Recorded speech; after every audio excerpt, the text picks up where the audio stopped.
O tema que nós vamos abordar vai ser pancreatite aguda, que é sem dúvida uma das entidades mais desafiantes para a equipe médica e que causa muita apreensão para os pacientes e os familiares pela sua variedade de apresentação, né? Desde uma apresentação mais leve a uma forma mais severa, mais grave, mais crítica, que precisa o paciente ficar em UTI durante muito tempo e com a mortalidade elevada.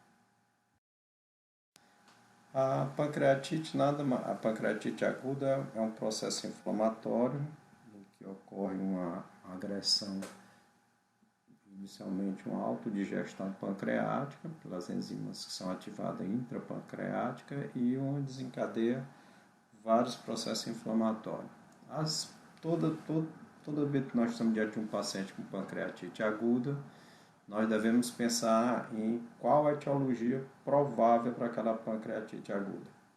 E quando nós pensamos em patologia das vias biliares, principalmente litíase biliar e álcool, 80% dos casos de pancreatite aguda estão relacionados com essas duas etiologias.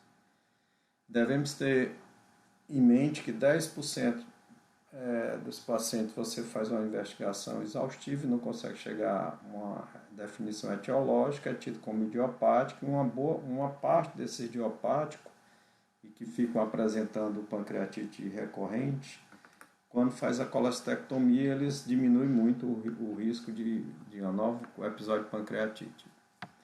Bom, e temos 10% desse grupo, né? Trauma abdominal, né? Se tem história de trauma, pós-colônia de pancreatografia endoscópica retrógrada, pós-cirurgia, úlcera penetrada, divertículo duodenal. Nós temos medicamentos, vários medicamentos estão relacionados com o surgimento de pancreatite. Metabólica, a gente tem que pensar em hipertrigliceridemia, hipercalcemia, hiperparatiroidismo, causando hipercalcemia, sarcoidose, causando hipercalcemia, e síndromes paraneoplásica também por hipercalcemia, que podem induzir pancreatite aguda. Não devemos esquecer das etiologias infecciosas, como cachumba, e aí você tem um quadro de comprometimento das glândulas salivares, né, as parótidas também. O ascaris, né, pode causar também colangite, pode causar pancreatite. As infecções por vírus B, HIV, herpes zoster, hepatite E, que não é tão frequente no nosso meio, citomegalovírus, Coxsackie. E uma entidade que a gente também tem que ficar atento, principalmente pegar na história do paciente, é se houve uma picada de escorpião. Algumas espécies podem induzir também pancreatites aguda. Gravidez tem um risco maior de desenvolver pancreatite aguda, os quadros de vasculites, as isquemias, né, abdominais, pâncreas divisos, e ficar atento porque alguns casos de câncer de pâncreas podem simular como se fosse um quadro de pancreatite aguda. Cisto de colédoco, que é uma patologia mais congênita, pancreatite por IgG4, cada vez está se descrevendo mais a pancreatite por depósito de IgG4, e um dado interessante é que essa pancreatite, diferentemente das outras, responde bem ao corticóide. E quando tem uma história familiar, a gente tem que pensar, em vários casos na família, tem algum componente familiar causando essa pancreatite. As drogas, cada vez se descreve mais, não é tão fácil você definir claramente que aquela droga, porque você teria que, teoricamente, você teria que reexpor, ou se o paciente tem história de reexposição, mas uma vez que você investigou investigou álcool, investigou coledocolitias, metabólica, infecciosa, você não chegou a uma conclusão e tem alguma história de droga, você tem que investigar a possível relação dessa droga com o desenvolvimento da pancreatite. Porque uma vez que define, você não deve reexpor o paciente a essa mesma medicação. Aí há apenas algumas drogas, né, que em evidência, mas tem várias outras drogas que podem eventualmente causar pancreatite aguda. Sem dúvida nenhuma, a patologia da árvore biliar, a principal etiologia da pancreatite aguda, eu posso ter um quadro de colecistite aguda, e quando eu tenho uma coledocolitíase é que eu tenho um risco maior de desenvolver pancreatite. Eu posso ter microcálculos e às vezes não passar desapercebido, por isso é que o ultrassom abdominal, embora ele tenha uma limitação, mas ele é um exame útil para investigar os pacientes com dor abdominal, né? Embora ele tenha uma certa limitação quando tem muito gás e possa não detectar coledocolitíase em alguns casos, né? Talvez em torno de 20 a 30%, se o cálculo for muito pequeno ele pode não evidenciar, mas como a principal causa de pancreatite é de origem biliar, o ultrassom é um exame que deve ser sempre cogitado. E aqui, falando um pouquinho da etiopatogenia, né, o que ocorre, na verdade, é uma ativação prematura da tripsina causada por injúria das células acinárias e ductais. Então, tem um tripsinogênio com a tripsina B, eles têm uma colocalização e há uma ativação da tripsina. Então, há uma ativação intracelular pancreática nas células acinárias e ao mesmo tempo ocorreria também por um aumento da liberação de cálcio uma ativação do fator NF-κ. E esse fator é que faria uma atração e ativação de leucócitos, macrófagos, linfócitos, né? Recrutamento de citocinas, moléculas de adesão e radicais livres de oxigênio, ocorreria um processo inflamatório com perda de líquido e proteína para o terceiro espaço, podendo causar isquemia, translocação bacteriana, infecções nas coleções que se organizam, né, em decorrência do processo inflamatório, e manifestações sistêmicas, danos nos alvéolos pulmonares, síndrome da resposta inflamatória sistêmica, falência de múltiplos órgãos. À medida que você vai tendo um comprometimento mais sistêmicos, você vai tendo um risco maior e uma mortalidade maior. Então, prematuramente, você tem uma ativação da tripsina e, em decorrência dessa ativação da tripsina, eu teria uma ativação da quimitripsina, da elastase, da calicreína e carboxpeptidase. E isso causaria uma autodigestão pancreática e um desencadear também dos fatores inflamatórios. A gente deve pensar no diagnóstico de pancreatite aguda quando a gente tem pelo menos 2 dos 3 parâmetros abaixo. Uma dor abdominal persistente, geralmente dura mais de 4 a 6 horas, de grande intensidade, mesogástrica, com ou não irradiação para o dorso, e uma lipase e ou uma amilase sérica acima de 3 vezes o limite superior da normalidade. E os achados característicos de pancreatite na imagem, seja no ultrassom, que pode ser feito inicialmente um ultrassom, seja na tomografia, e hoje em dia está se falando um pouco também na ressonância magnética. Um dado importante é que a gente deve reservar a tomografia para ser, a não ser quando você tem dúvida diagnóstica, reservar a tomografia mais para após o terceiro ou quarto dia do episódio de pancreatite aguda, porque é quando você pode, se você fizer muito na fase inicial, você pode subestimar que não tem necrose. Na verdade, a necrose só vai ter manifestação radiológica ou tomográfica ou na ressonância magnética de 3 a 7 dias após o início dos sintomas. Então, todo paciente com pancreatite aguda, é importante colher uma história de se tem crise prévia de litíase biliar, se teve patologia de vias biliar, se tem papilite, história de alcoolismo, qual a ingesta, se tem ingesta de alcoolismo prévio, se não, cirurgia de árvore biliar do pâncreas, se já teve alguma pancreatite anterior, se era uma pancreatite aguda ou uma pancreatite crônica, uso de medicamentos, que aí você vai investigar, né? Se tem dislipidemia, também é importante. Traumas, teve algum trauma recente, se fez alguma colangite pancreatografia endoscópica retrógrada, se tem história familiar, história de infecção, picada de escorpião.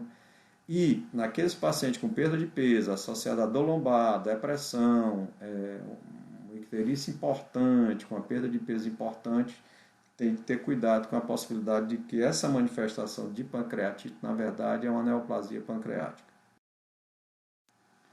A amilase, ela está aumentada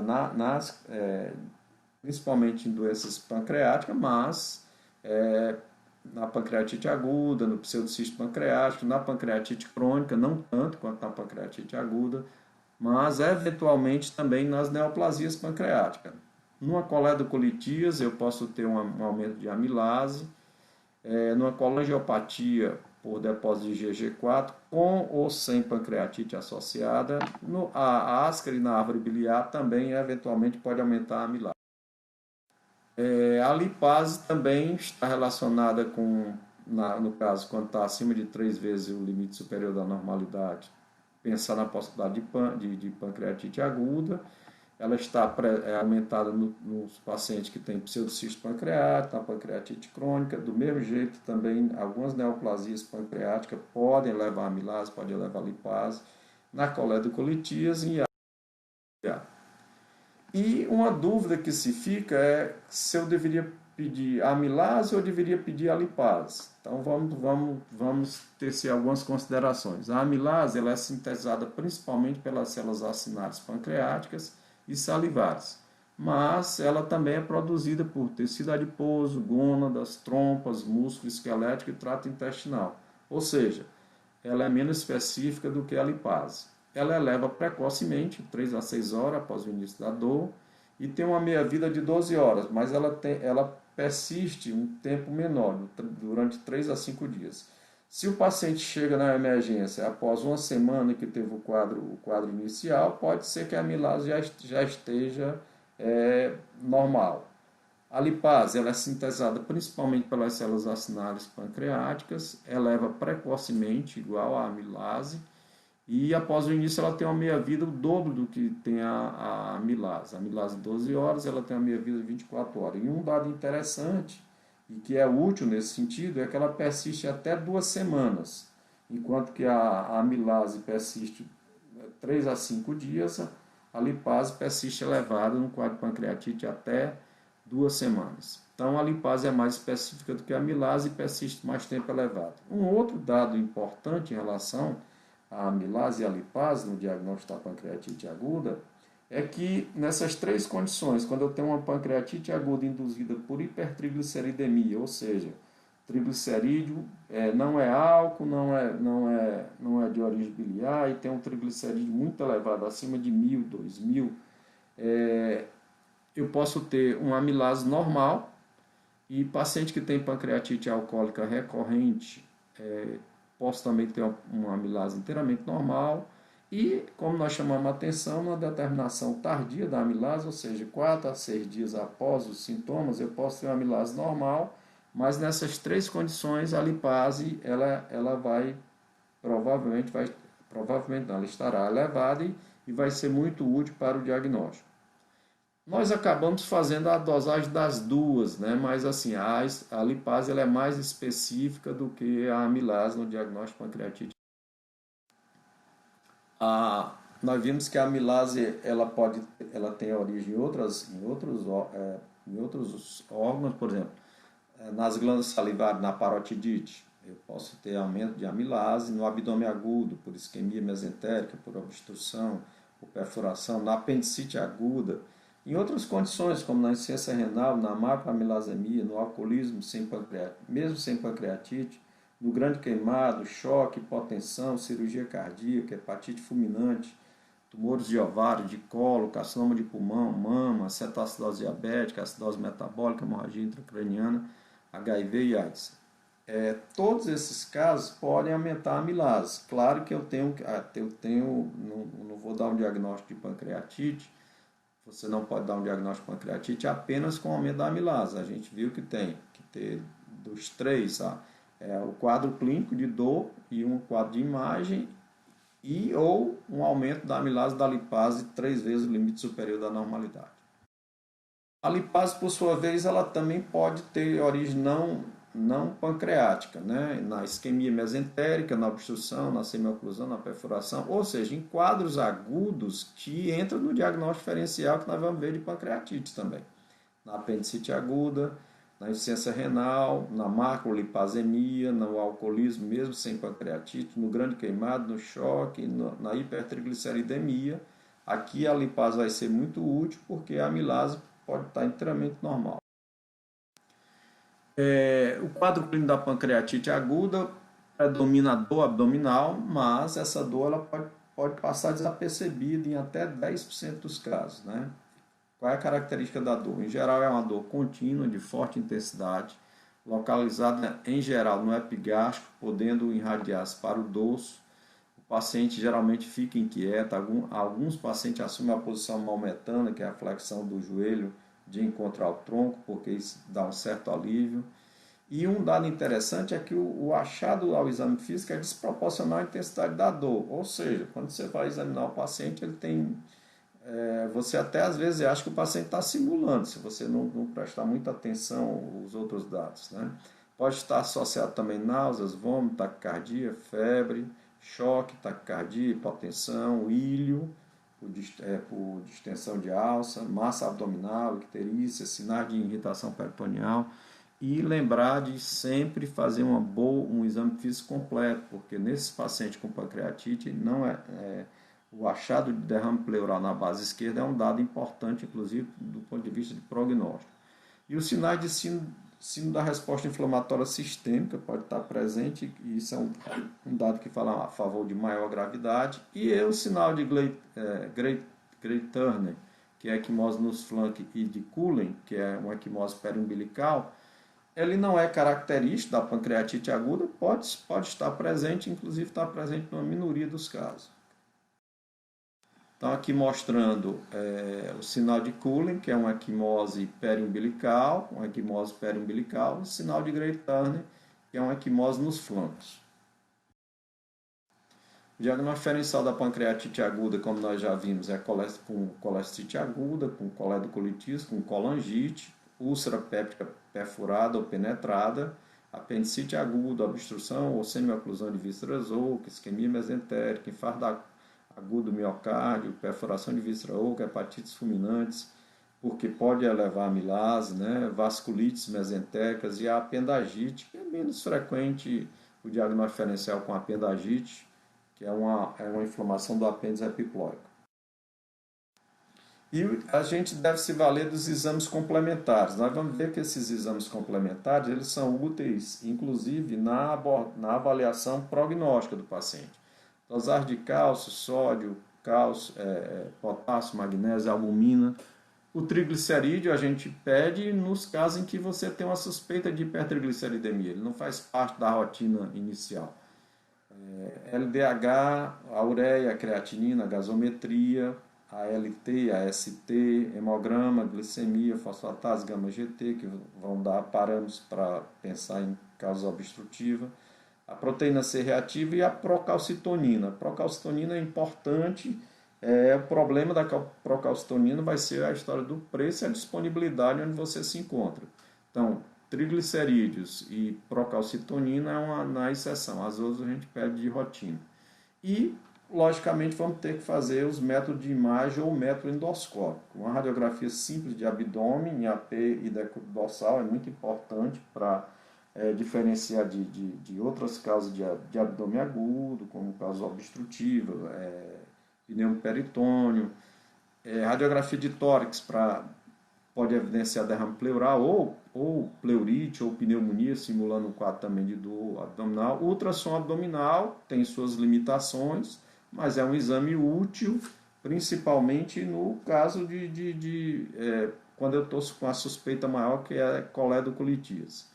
Embora o ultrassom normal não afasta coledocolitíase, mas quando tem dilatação de árvore biliar e ele detecta dilatação de árvore biliar, é um dado que sugere realmente que tem uma patologia obstrutiva. A tomografia de abdômen deve ser feita, quando for feita, deve ser feita com contraste e, como nós vimos, o ideal é que você faça 3 a 5 dias após o episódio agudo de pancreatite, porque você pode subestimar o quadro de necrose pancreática que leva um tempo para ser visível à tomografia. A ressonância magnética tem ocupado um espaço também, mas de um modo geral, preferência na ultrassom e a tomografia. E o ultrassom endoscópico, nos casos em que você é um paciente que tem pancreatite de repetição, pancreatite idiopática, que tem uma fosfatase, um gama-GT elevado, e você suspeita que possa ter uma coledocolitíase, teria indicação de fazer o ultrassom endoscópico. E a colangiopancreatografia endoscópica, ela hoje está mais reservada para a terapêutica.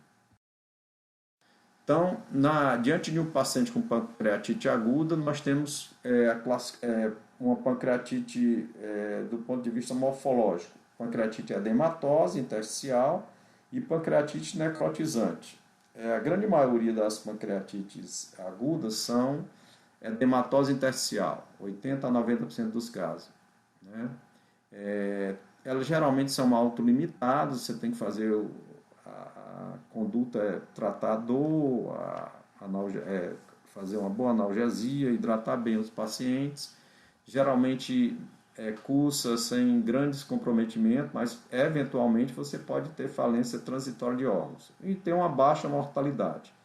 Por outro lado, a pancreatite necrotizante ocorre em 10 a 20% dos casos e apresenta quando você tem mais do que 30% do parênquima sem captar contraste e tem uma elevada mortalidade, inclusive chegando até 30% a 50% quando tem essa necrose pancreática, tem infecção nessa necrose pancreática e falência de múltiplos órgãos, pode ter uma alta mortalidade. Então, essa é uma classificação morfológica. Nós temos a pancreatite edematose intersticial, né, que em geral ela é autolimitada, mas quando persiste o processo inflamatório e há um acúmulo líquido agudo pancreático, né, nas primeiras 4 semanas, geralmente é um líquido fluido fora do pâncreas, sem ou com parede incompleta, né?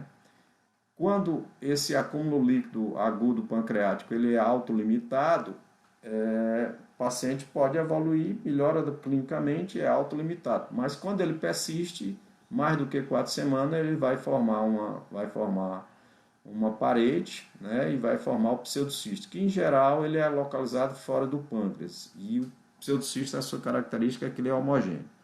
Por outro lado, aqui 80% dos casos são pancreatite edematose intersticial. O outro lado morfológico da pancreatite, a forma de apresentação, é a pancreatite necrotizante. Essa é mais grave. Então você tem necrose no tecido pancreático, necrose peripancreática ou necrose peri e no tecido pancreático. Ou seja, necrose no tecido pancreático, necrose peripancreática ou necrose no tecido peri e no pâncreas. Então, quando essa necrose ela persiste nas primeiras 4 semanas, forma uma coleção necrótica aguda, geralmente é um fluido heterogêneo, aqui é um fluido homogêneo, dentro ou fora do pâncreas, sem ou com parede incompleta. Então, aqui é acúmulo líquido agudo pancreático, aqui é coleção necrótica aguda. Quando esse processo ele é autolimitado, ou se ele é autolimitado, resolveu o problema, mas quando ele persiste por mais de 4 semanas, vai formar a necrose pancreática delimitada, também conhecido do inglês wall-off necrose, ou WON. O que é que vai diferenciar a necrose pancreática delimitada? Ela é um fluido heterogêneo, enquanto o pseudocisto é um fluido homogêneo, dentro ou fora do pâncreas, e como o pseudocisto tem uma parede completa, né? Só que esse quadro é um quadro bem mais grave, como nós vamos ver a seguir. Aqui nós temos uma tomografia com contraste e lembrar que o paciente que está fazendo uso de metformina, ele tem que parar 2 dias antes e 2 dias após para fazer o contraste venoso, porque tem risco de causar lesão renal.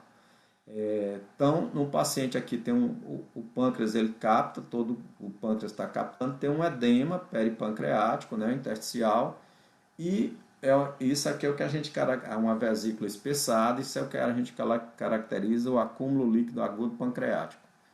Persistiu o processo, 5 semanas após, já formou uma parede, e aqui eu tenho um pseudocisto, né?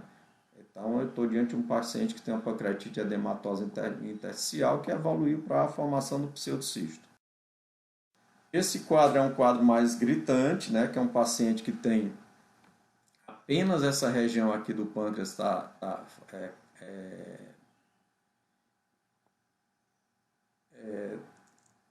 tem sua captação, aqui tem uma necrose importante pancreática, né? Então aqui é uma coleção necrótica aguda, não tem parede, persistiu mais do que 4 semanas, forma uma parede e aí forma a necrose pancreática delimitada. Essa aqui especificamente com quadro infeccioso, né? Com infecção, mostrando gás dentro dessa necrose pancreática delimitada. E antes a classificação anterior de Atlanta falava em abscesso pancreático. Hoje a gente não fala mais, não utiliza mais o termo abscesso pancreático, e sim infecção na necrose pancreática. Aqui nós temos um paciente que tem uma captação boa do contraste, tem um pouco de acúmulo líquido, né, em A, um acúmulo líquido B e C, e aqui uma resolução total dessa quantidade do acúmulo. Ou seja, não houve uma involução do processo, não desenvolveu o pseudocisto, que seria uma das complicações. Já aqui eu tenho uma necrose, né, área de necrose pancreática, mas não tem uma parede bem nítida, e 5 semanas após assistir o processo, e aí eu tenho realmente uma parede, né? Eu tenho formação de uma parede e necrose pancreática delimitada. Então essa é a diferença dessas duas entidades, a pancreatite edematosa intersticial e a pancreatite necrotizante e as suas evoluções. Mais uma vez, aqui nós temos a pancreatite edematosa intersticial. Eu tenho um pâncreas que tem um pouquinho só de alteração aqui, mas ele capta bem o contraste e persistiu por mais de 4 semanas, formou um pseudocisto pancreático. Nessa aqui de baixo eu tenho áreas que capta contraste, mais áreas de necrose pancreática, com líquido peripancreático, com coleção peripancreática. Isso caracteriza uma pancreatite necrotizante. Eu tenho uma coleção necrótica pancreática que evoluiu e formou uma parede, né? E formou uma necrose pancreática delimitada, que é bem mais grave. Então, nós temos hoje duas classificações, né? A classificação de Atlanta, que foi na década de 90, ela classificava a pancreatite, na severidade da pancreatite aguda, em leve e grave. Leve e grave, quando é que ela classifica ali como leve? Quando sem falência orgânica e sem complicação local. Não tinha essa classificação, e a grave era a falência orgânica e ou complicação local. E ainda falava em abscesso pancreático, né? A revisão da classificação de Atlanta ocorreu em 2012, e aí eu tenho classificação leve, sem falência orgânica, sem complicação local ou exacerbação da comorbidade, que antes não tinha na classificação de Atlanta.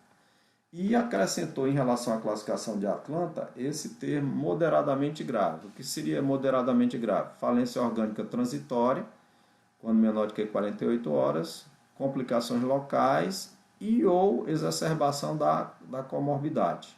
Então, falência orgânica transitória, então é moderadamente grave. E o termo grave é quando essa falência orgânica ela é persistente, ou seja, durou mais, mesmo com as medidas, a falência orgânica persistiu por mais de 48 horas, é grave. E a classificação baseada nos determinantes, que também foi em 2012, ela classifica, acrescenta um termo a mais, né? Tem leve, moderada, grave, grave e ao termo crítico, que nós vamos ver. A leve é sem falência orgânica, sem necrose, aí aqui já entra o termo necrose, sem falência orgânica, sem necrose pancreática ou peripancreática, moderadamente grave, necrose pancreática estéril ou peripancreática estéril e ou falência orgânica transitória. A grave seria falência orgânica persistente, quando mais do que 48 horas, ou necrose infectada pancreática ou peripancreática. E acrescentou esse quarto grupo, que seria o grupo crítico, que seria o quê? O que teria uma falência orgânica persistente e necrose infectada pancreática ou peripancreática. Aqui só para, mais uma vez, a classificação a revisão da classificação de Atlanta, são 3 grupos, leve, moderada, grave e grave, e ele vai levar em relação em conta a falência orgânica e complicações locais. Então, leve, não tem falência orgânica, não tem complicações locais ou sistêmicas. Moderada, falência orgânica transitória, menor do que 48 horas, e complicações sim, né? Tem complicações locais ou sistêmicas, ou então houve uma piora das comorbidades. E a grave é quando tem falência persistente e quando tem essas complicações também persistentes por mais de 48 horas. Observe a mortalidade. Na leve é 0,1%, na moderadamente grave 2,1% e na grave 52% dos pacientes podem chegar ao óbito. Na classificação baseada em determinantes, né, ela leva em consideração se tem necrose ou não, se a necrose é estéril ou é infectada, se tem falência orgânica, sim ou não, se é transitória ou é persistente. E acrescenta o termo crítico. Então vamos lá. Classificação baseada em determinante. Leve, não tem necrose hepática nem peripancreática. E sem falência orgânica. Moderada, sim, tem necrose periopancreática, mas é estéril. E tem uma falência orgânica transitória. E ou grave, sim, tem necrose peripancreática ou pancreática, só que é infectada. Ou tem uma falência orgânica persistente. E a crítica é quando tem necrose peripancreática ou pancreática infectada e falência orgânica persistente. Aqui a gente também pode observar que a mortalidade aumenta bastante nos casos na forma que se apresenta crítica. Aqui mostrando o ultrassom abdominal, que é um exame que é muito útil também mesmo com as limitações, é muito útil, principalmente quando eu estou suspeitando de pancreatite aguda de origem biliar e principalmente para acompanhamento de pseudocisto pancreático, né? Um espessamento de parede de vesícula. Aqui uma colédocolitise com dilatação do colédoco. Aqui mostrando uma tomografia com espessamento da parede da vesícula, uma ressonância magnética também mostrando o espessamento da parede da vesícula com vários cálculos. Aqui a radiografia simples de abdômen é importante, porque aqui mostrando uma alça sentinela, que é uma pancreatite aguda, com um processo inflamatório no nível da alça, uma alça sentinela. E aqui, na verdade, é um paciente com pancreatite crônica que agudizou. Então, é importante ver a presença de calcificação pancreática, falar a favor de álcool ou de origem familiar também, que tem as calcificações. E também, a presença da calcificação fala a favor de que é um processo crônico que agudizou. Aqui uma colangio-ressonância mostrando colédocolitise com dilatação do colédoco. Aqui os vários métodos, né? Na radiografia simples você já vê cálculo, que não é tão frequente, você vê cálculo. Aqui na ultrassom abdominal com vários cálculos, na tomografia e na ressonância magnética. Então né? Agora um dado interessantíssimo, a ultrassom abdominal com a evidência de dilatação de árvore biliar é muito específico, está aqui, dilatação de árvore biliar. Entretanto, em 20 a 30% dos casos, pode não detectar colédocolitise pela limitação do método. Então, se tem dúvida, se tem fenômenos colangite, se tem fosfatase alcalina, gama-GT elevada, amilase e lipase elevada, e você acha que é uma coledocolitíase, você ou faz uma colangiossonância, que é aqui mostrando exatamente um cálculo no cístico e um cálculo no colético, ou faz um ultrassom endoscópico. Então aqui ultrassom mostrando uma coledocolitíase e cálculo aqui, uma colangiossonância, cálculo na vesícula, colelitíase e uma coledocolitíase com dilatação da árvore biliar. A colangiossonância mostrando o aspecto normal e uma colangiossonância mostrando uma dilatação da árvore biliar com o colédoco afilado, né, e uma dilatação do ducto pancreático. Uma colangiossonância com colelitíase e coledocolitíase, né, muito bem representada aqui apenas coledocolitíase, em um outro caso. Aqui tinha colelitíase, a vesícula com cálculo, e coledocolitíase. É interessante a ressonância magnética, ela na tomografia você não vê tão nítido os dois componentes. Aqui a gente está vendo que tem um componente hipodenso, né? Mas aqui você percebe perfeitamente que tem um componente líquido, já que é uma ressonância em T2, e tem um componente sólido, né? Mostrando que aqui realmente é uma necrose, tem necrose pancreática. Então isso não é um pseudocisto, porque tem um componente líquido e tem um componente necrótico embaixo. Isso é muito bom para ver o ultrassom e a ressonância tem maior acurácia em mostrar esse componente da coleção. Aqui mostrando uma das causas, né, que é um ascre na via biliar, né, com o ascre sendo retirado, que pode perfeitamente aumentar a amilase, pode aumentar a lipase, e é causa de pancreatite também. Aqui o sinal das 4 linhas, né, eu tenho aqui um corte no ultrassonográfico, eu estou vendo inclusive a mobilização, dependendo das várias imagens, do ascre dentro da árvore biliar, dentro da vesícula. Então, isso é um dado quando presente, fala a favor de ascaridíase na árvore biliar. Cuidado, né? Esse paciente é um paciente que tem uma dilatação do ducto pancreático, tem uma imagem hipodensa na cabeça do pâncreas, e cuidado que as neoplasias epiteliais pancreáticas são hipodensas, elas captam, mas não captam de uma forma irregular. E aqui mostrando o mesmo aspecto, uma dilatação da árvore biliar, com o paciente que pode apresentar amilase e lipase elevadas, icterícia, mas aqui não é uma pancreatite aguda inflamatória, sim uma pancreatite aguda num paciente com neoplasia pancreática. Esse é um outro caso, um paciente que teve um dor abdominal, náuseas, vômito, distensão abdominal e realmente tinha isquemia, né? E você percebe perfeitamente isquemia mesentérica, que pode aumentar a amilase e a lipase também. Aqui um ultrassom endoscópico mostrando um cálculo e um cálculo impactado aqui na papila.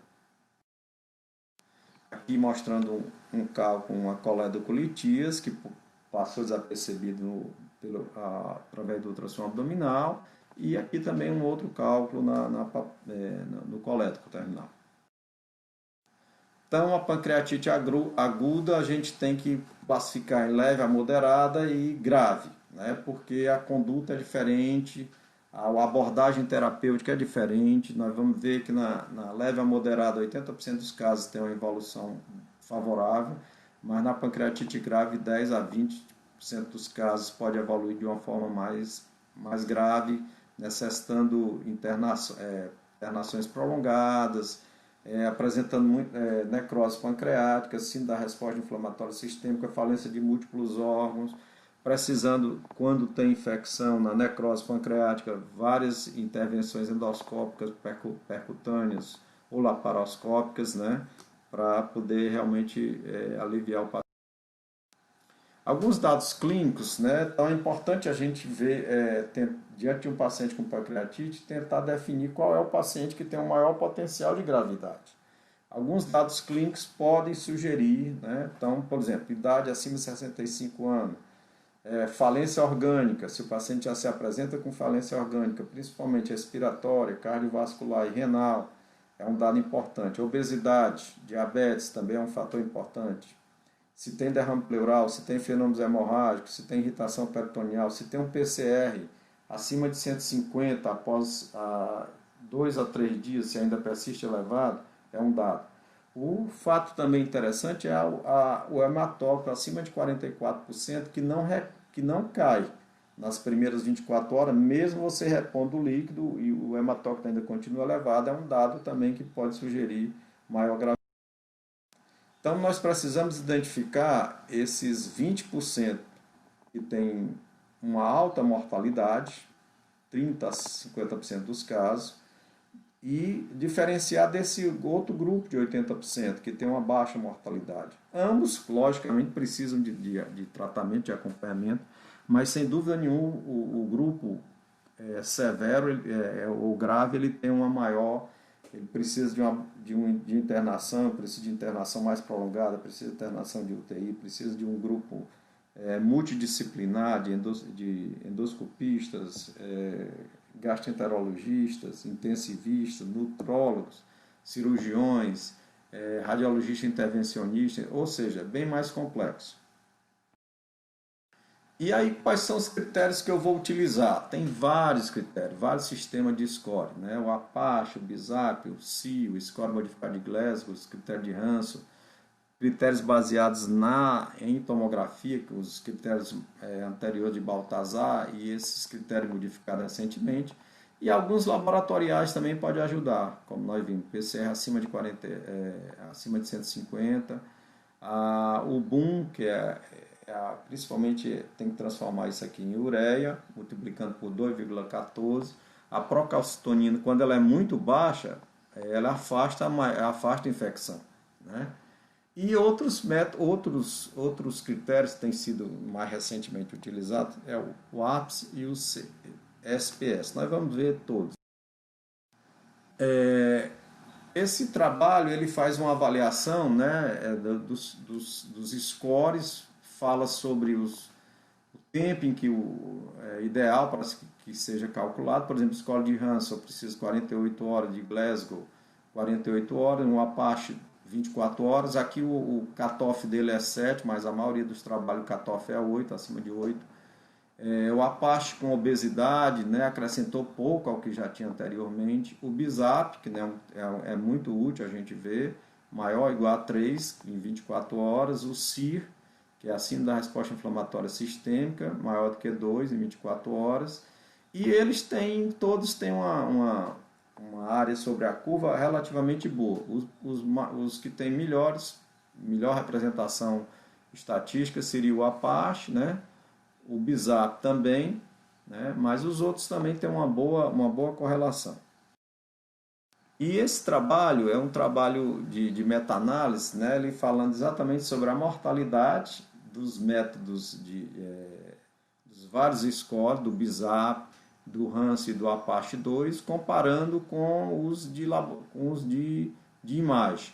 O que a gente pode ver é que o de imagem eles têm uma boa em relação à mortalidade, mas quando a gente vai avaliar em relação à severidade, né, nós vamos ver que eles também têm uma boa correlação com os métodos de severidade, com os métodos, com os scores, com o BISAR, com o Hanson e com o Apache. O Apache, como a gente vai ver, ele sempre tem um índice muito maior do que os anteriores, mas a diferença é muito pequena. Então, ou o BISAP, ou o Hanson, ou o Apache, com ou sem complementado com os métodos de tomografia, né? Tendo aquela ressalva que a tomografia deve ser feita para avaliar a necrose a partir do terceiro, quarto, quinto dia. Nós não vamos entrar em detalhes, só para mostrar o Apache 2, que é um dos mais utilizados, quando ele leva em consideração 12 parâmetros, né, laboratoriais: temperatura, pressão, frequência cardíaca, frequência respiratória, oxigênio, pH, sódio, potássio, creatinina, hematócrito, leucócito e a escala de Glasgow, né?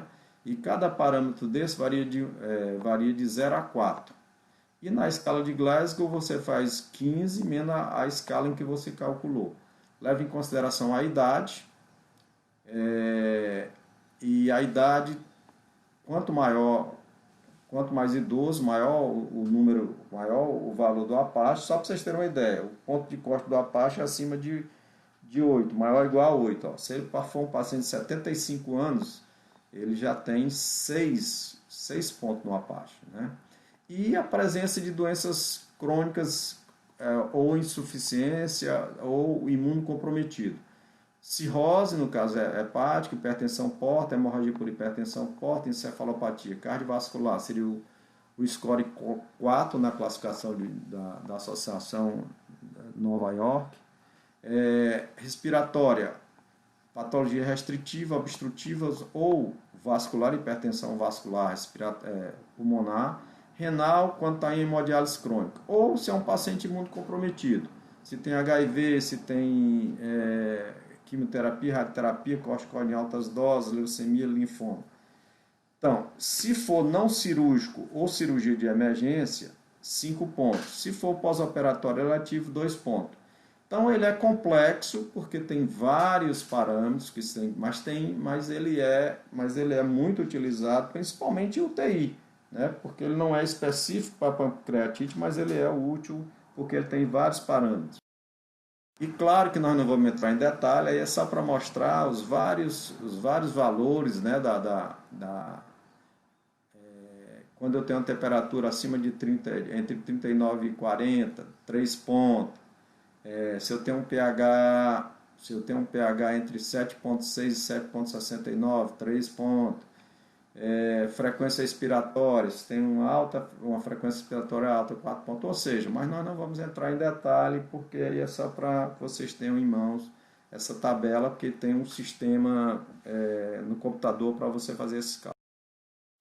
O score BISAP é muito útil, porque ele é simples de calcular, né? É o mnemônico do BUM, e o BUM não é a ureia, né? A ureia você tem que multiplicar por 2,14, então o que a gente faz na verdade é a ureia. Então se tem uma ureia acima de 53,5 é 1 ponto. O estado mental e impaired, o estado mental, desorientação, letargia, sonolência, torpor, coma, 1 ponto. Presença de síndrome da resposta inflamatória sistêmica quando ela é maior do que 2, ou seja, 1 ponto. A idade maior do que 60 anos, 1 ponto. E derrame pleural, 1 ponto. Quando eu tenho 3, eu tenho uma alta performance para avaliar a mortalidade nesses pacientes. Então, é um score relativamente simples, porque usa os parâmetros, o BUM, na verdade a ureia, alterações mentais, síndrome da resposta inflamatória sistêmica, a idade e pleural, BISAP. E aqui esse trabalho mostrando que um BISAP acima de 3 tem uma alta mortalidade, né? Vai aumentando gradativamente à medida que quando eu chego em 5, eu tenho uma elevada mortalidade nas primeiras 24 horas, eu já posso colher esses dados.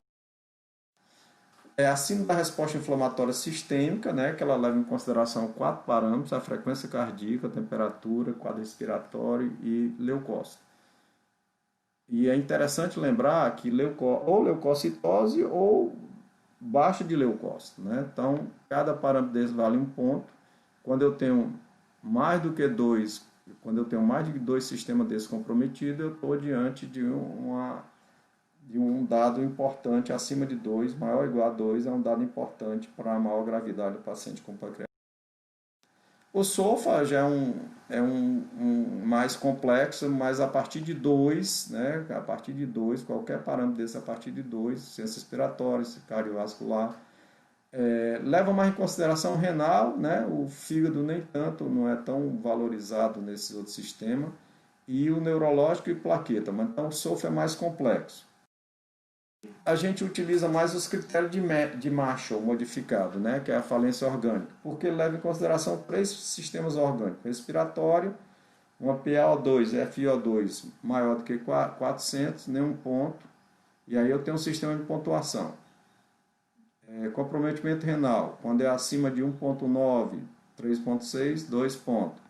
Cardiovascular, quando eu tenho PA sistólica maior do que 90, né, nem 1 ponto, menor do que 90, mas que responde a fluidos, 1 ponto.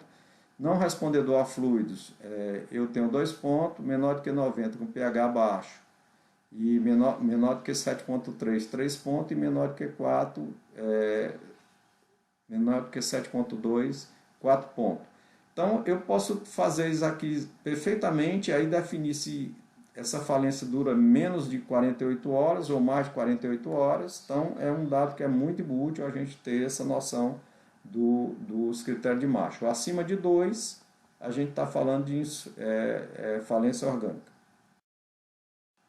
Na pancreatite aguda, os critérios de Hansen continuam sendo utilizados, né, como nós vimos, leva em consideração a idade, leucócito, glicemia, LDH, o nível de ALT, só que ele precisa inicial e um parâmetro após 48 horas. Uma queda do hematócrito maior do que 10, um aumento do BUN, um cálcio, o PO2, déficit de base, sequestração, então eles precisam no início e 48 horas depois. Então, os critérios de Hansen. Isso de origem biliar, e tem os critérios de Hansen também de origem não biliar, que são os mesmos parâmetros, só muda o ponto de corte aqui. Os critérios de Glasgow leva em consideração também outro que avalia, um score que avalia mortalidade e severidade, leva em consideração a idade, leucócito, glicemia, o BUN, no caso ureia, e aqui já está em ureia acima de 96, PO2, cálcio, albumina e LDH maior do que 60. Mais do que 3 critérios, pancreatite aguda grave. Os critérios radiológicos, né, que tem o critério de Baltazar, que ele leva em consideração uma pontuação em relação à inflamação e uma pontuação em relação à necrose, né? E aí vai pontuando.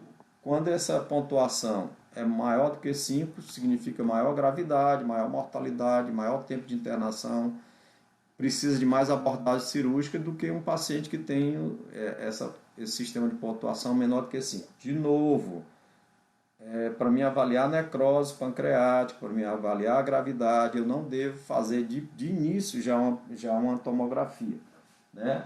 Aqueles pacientes que estão evoluindo de uma forma, quando você tem um diagnóstico que não fecha bem o diagnóstico de pancreatite aguda, você pode fazer uma tomografia inicial, mas você deve esperar pelo menos de 3 a 5 dias para ter uma melhor avaliação da necrose pancreática.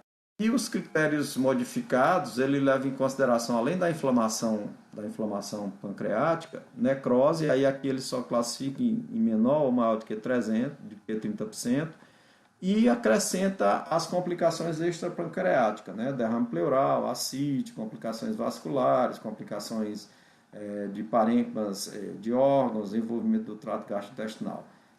Que qualquer um desses 2 pontos, né?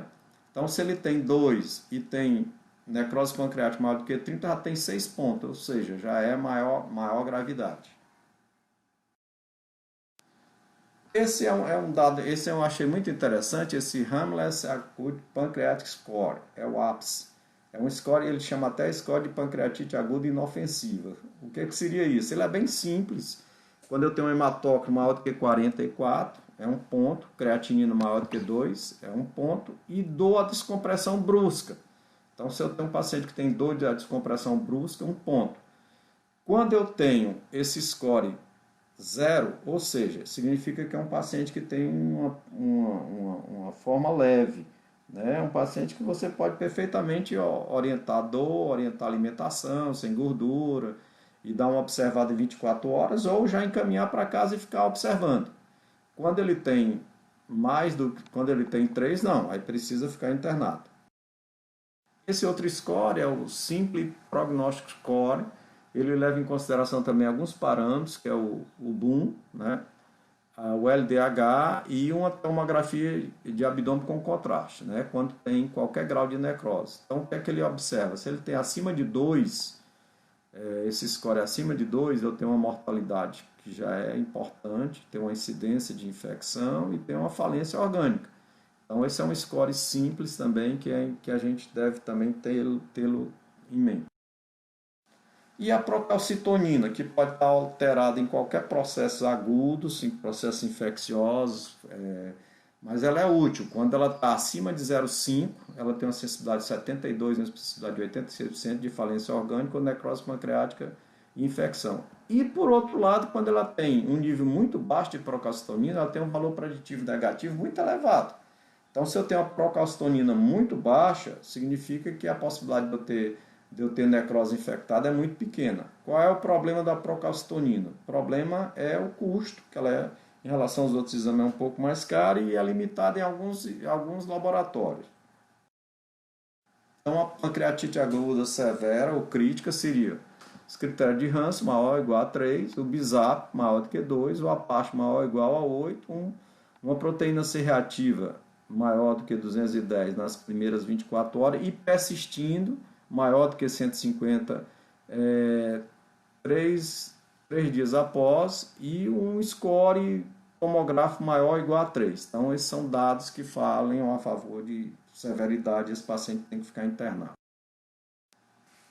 E aqui um dado interessante é quando eu não tenho falência de órgão, mas eu tenho necrose infectada, 1,4% de mortalidade. Quando eu tenho falência de órgãos com necrose estéril, 19%. E quando eu tenho falência de órgãos e necrose infectada, se não for adequadamente tratado, 35% de mortalidade. Então, pancreatite aguda grave ou crítica, quando eu tenho falência e persistência de órgão, e aí os órgãos são cardiovascular, respiratório, renal, esses pacientes têm que serem encaminhados para uma. Esse é um outro trabalho mostrando quando eu tenho um boom maior do que 20, um hematócrito maior do que 44, um PCR maior do que 150 no terceiro dia. E aqui uma procalcitonina estourada, né? 3,8, com 4 dias após o início dos sintomas, indica uma necrose pancreática com sensibilidade e especificidade muito elevada. Então, esses também são dados juntos que favorecem, falam a favor de um dado mais grave.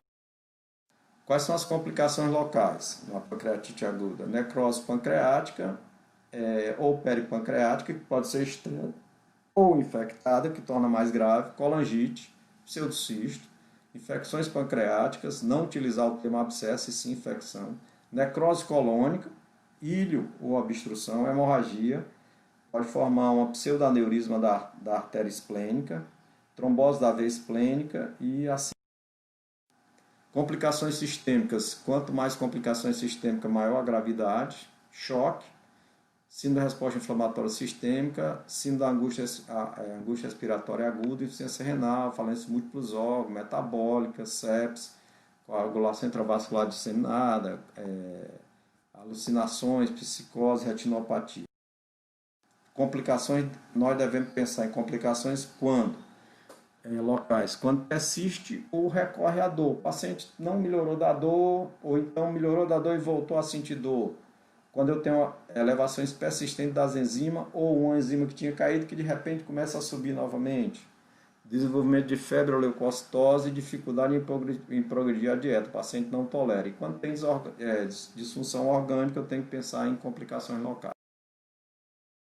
Então, a gente poderia dividir a abordagem do paciente com pancreatite aguda daquela forma, principalmente a forma mais severa, na primeira semana, em que ocorre mais os distúrbios sistêmicos, que são secundários ao processo inflamatório pancreático local, que tem uma baixa mortalidade, desde que seja muito bem feita a manutenção, e após a primeira semana, quando eu tenho um processo de inflamação generalizada, o síndrome da resposta inflamatória sistêmica, aí eu posso ter dois grupos, o grupo que tem falência orgânica transitória e ou complicações locais, e o grupo que tem falência orgânica persistente e complicações locais. A mortalidade muda e a abordagem também muda.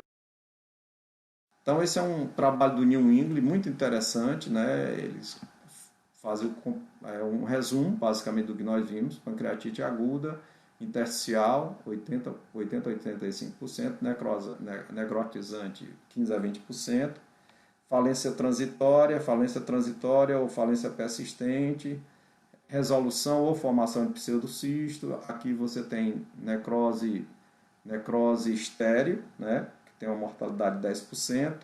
Se persiste, essa coleção necrótica aguda se persiste, ela vai formar o Wolof.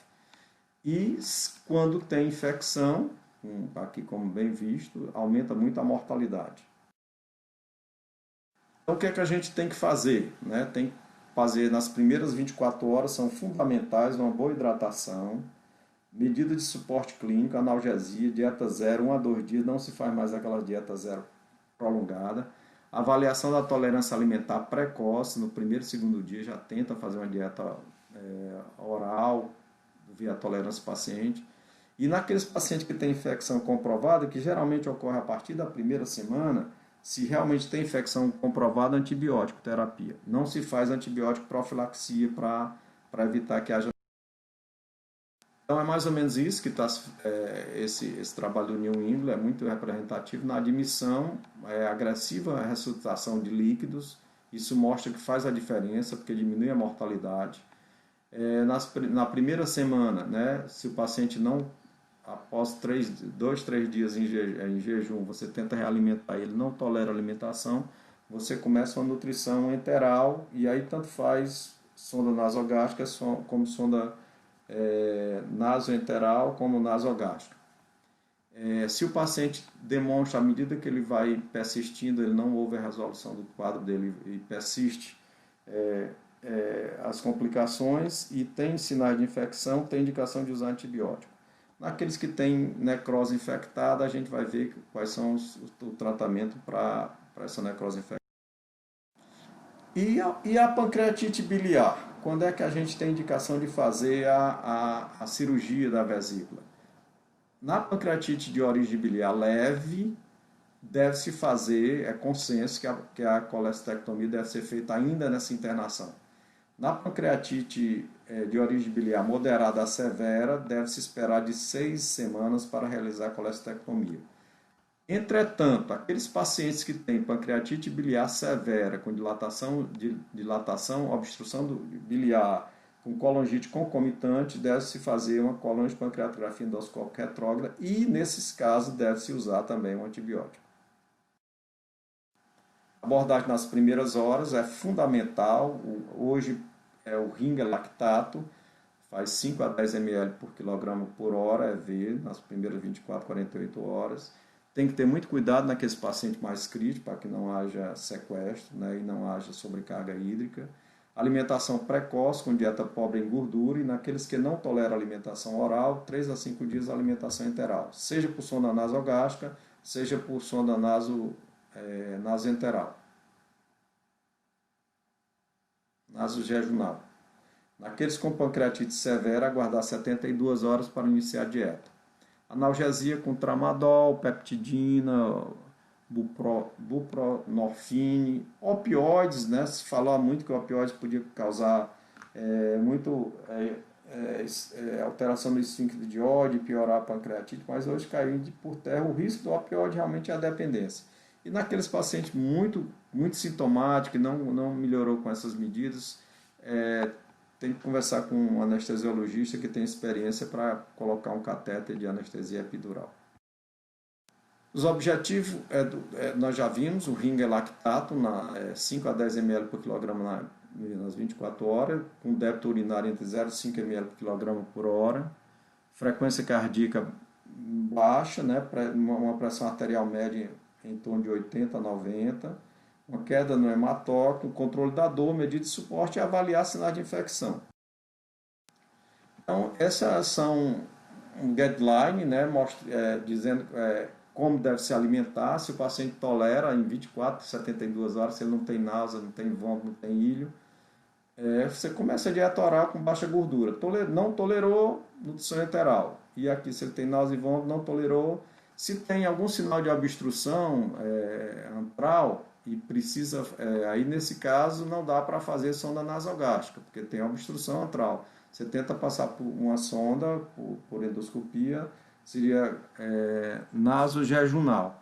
Né? Se consegue alimentar, né? Ou se o paciente começa a ter complicações como irritação no nariz, não está ganhando peso, aí você passa para fazer uma gastrostomia, se é um paciente que vai ter um período maior de internação, gastrostomia ou jejunostomia.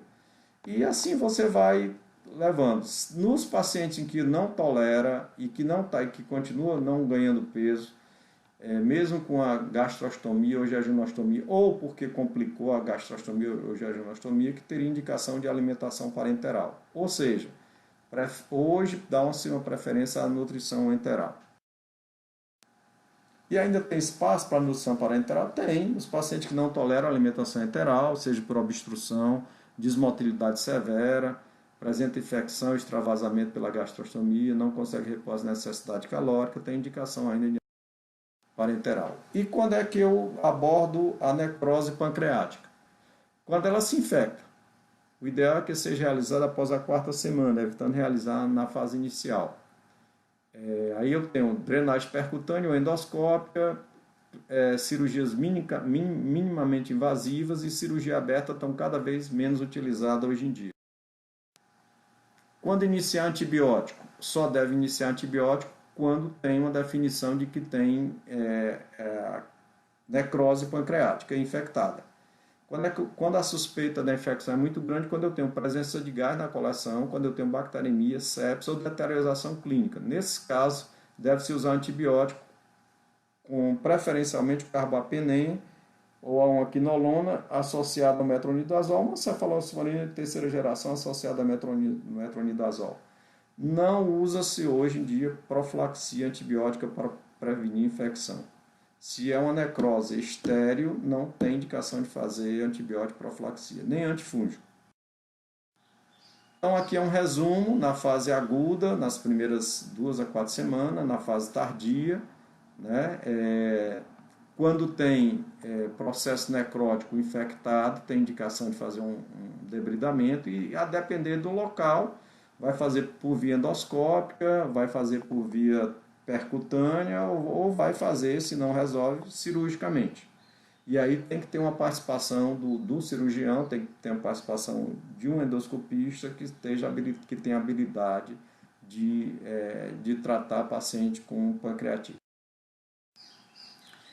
Então, se eu tenho uma necrose pancreática delimitada, estéril, né, com sintomas severos ou infectadas, se tem necrose pancreática delimitada, ou seja, tem mais de 4 semanas da pancreatite necrotizante, com mais de 4 semanas, que já fez necrose pancreática delimitada. Ela é estéril, mas tem sintomas severos ou está infectada, né? Aí devo fazer uma abordagem. Se eu tenho um componente sinal de tamanho excessivo, eu vou fazer o LAMS, que é colocar um lume, né, um stent, né, dependendo do local, entre o estômago e a coleção, guiada com ultrassom endoscópico. Por que guiada com ultrassom endoscópico? Porque você diminui o risco de sangramento, de pegar um vaso, né? E aí, a depender se tem uma grande quantidade de debris, sim, necrosectomia endoscópica direta, né, até resolução. Se não, eu deixo esse stent, né? Se a colocação é extensa para goteira paracólica, não vai dar para colocar esse stent, não vai dar para colocar esse lume de aposito metal, esse stent. Então, tenho que fazer uma drenagem percutânea. E aqui tem os vários, aqui a cirurgia aberta, cada vez está se fazendo menos. A cirurgia guiada, vídeo laparoscópica. Aqui uma drenagem da coleção por endoscopia. Aqui uma drenagem percutânea e aqui a colocação do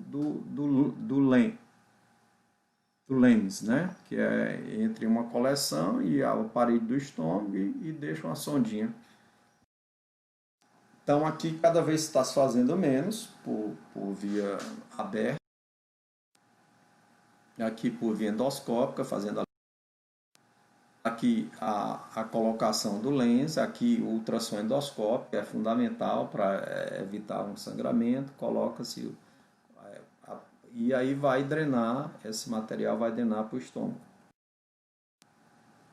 A abordagem endoscópica, né, ela tem o approach step-tápico, ou seja, você vai progressivamente, né, aqui mostrando uma coleção em que foi colocado vários LEMS, né, e feito uma drenagem percutânea, porque essa daqui não dava, né, essa daqui dava porque estava próximo do estômago, mas essa aqui não dá. Então está aqui em cima, não daria para botar um LEMS.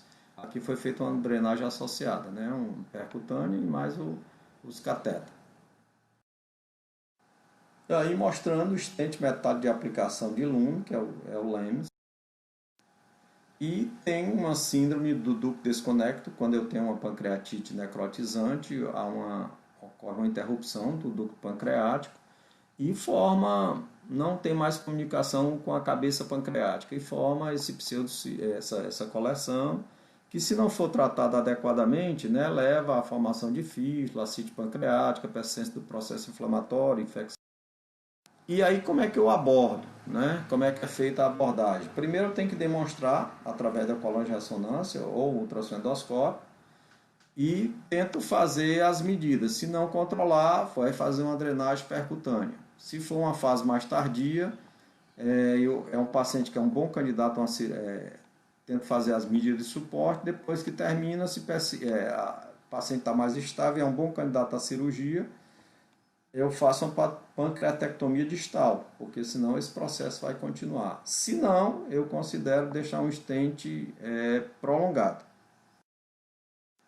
Então, indicação de cirurgia precoce na pancreatite severa ainda existe, quando tem acino compartimentar, com piora clínica, perfuração de alça, hemorragia severa não controlada por procedimento radiológico, quando tem isquemia secundária pancreatite, intervenção na necrose pancreática delimitada após 4 semanas, que não resolveu com as medidas de drenagem percutânea, drenagem endoscópica, né? E, eventualmente, antes de 4 semanas, se não houver melhora com o esquema de antibiótico. Então, cirurgias hoje em dia minimamente invasivas, né? Fazendo intervenções endoscópicas, intervir quando o paciente tem infecção. Se o paciente não tem infecção, não tem indicação de fazer drenagem. E o pseudocisto é um acompanhamento. Se o paciente tem sinais do pseudocisto de comprometimento obstrutivo, tem indicação de drenar após 6 a 8 semanas. Aqui as complicações vasculares que pode acontecer: trombose da porta, trombose da esplênica, trombose da veia mesentérica, pode formar o pseudaneurisma da artéria esplênica, que pode sangrar, e aí é uma intervenção, e o paciente pode ir ao óbito, então tem que fazer intervenção por radiologia intervencionista.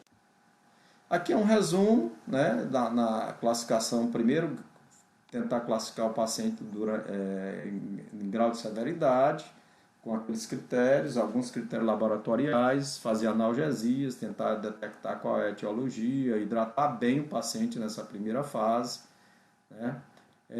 Vou fazer uma colangiopancreatografia endoscópica retrógrada se o paciente tem colangite persistente, com obstrução, com colangite, aí tem indicação, se não, eu aguardo. Vou avaliar o grau de severidade nessa primeira semana. O paciente leva moderado, já começa a dieta oral, com pouca gordura, e vou vendo o acompanhamento desse paciente. Naqueles pacientes que vão evoluindo, que vai se arrastando no seu quadro clínico, e o paciente tem uma necrose pancreática, uma pancreatite necrosante, que vai evoluir, e poderá evoluir depois para uma forma mais grave, ou com falência de múltiplos órgãos, precisa esse paciente realmente ser acompanhado numa UTI. Quando detecta infecção, aí eu tenho que realmente fazer a drenagem desse processo infeccioso. Então, era isso que eu tinha para falar para vocês. Muito obrigado. Eu espero que tenha ficado dados em relação à etiologia, em relação à as formas de apresentação morfológica, que é uma pancreatite de hematose intersticial e pancreatite necrotizante, como dar o diagnóstico clínico, né? Que a gente tem que ter 2 dos 3 parâmetros: aumento de amilase e alipase, ou alipase 3 vezes o limite superior da normalidade, quadro clínico de dor sugestivo de pancreatite e uma imagem que mostra alterações pancreáticas. Uma vez que eu estou diante do paciente com a pancreatite, eu tenho que avaliar o grau eu tenho que avaliar a severidade e a gravidade desse paciente através dos critérios dos diversos critérios que a gente falou. Manter esse paciente diferenciar qual é aquele paciente mais leve e moderado do paciente mais grave e crítico, que o paciente grave e crítico tem que ser acompanhado por uma equipe multidisciplinar, de preferência no UTI, e fazer o controle das falências, quando presente, das falências orgânicas e a parte nutricional, e quando se houver na necrose houver infecção, fazer a abordagem adequada dessa infecção. Então era isso que eu tinha para falar para vocês. Muito obrigado.